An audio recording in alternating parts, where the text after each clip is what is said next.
بسم الله الرحمن الرحيم. اهلا وسهلا بكم. اليوم نتكلم عن المايسترو علي بن الشيخ. علي بن الشيخ لعب مع المنتخب الوطني منذ عام 1976 الى غاية 1985. اول لقاء للمايسترو علي بن الشيخ كان يوم 8 اكتوبر 1976 ضد المنتخب الالباني وانهزمنا بثلاثية مقابل 0. اخر لقاء لبن الشيخ مع الخضر كان اول مايو 1985 ضد المنتخب التونسي وانهزمنا بهدف ل0.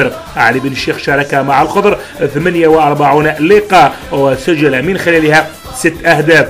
شارك في كأس افريقيا مرة واحدة عام 82 بالعاصمة الليبية طرابلس، وشارك في ألعاب البحر الأبيض المتوسط مرة واحدة كان ذلك عام 1979، وشارك مرة واحدة في الألعاب الإفريقية عام 1978. بصمة وتوقيع عبد القاسم بوميدونة، وتحيا الجزائر إلى يوم الدين.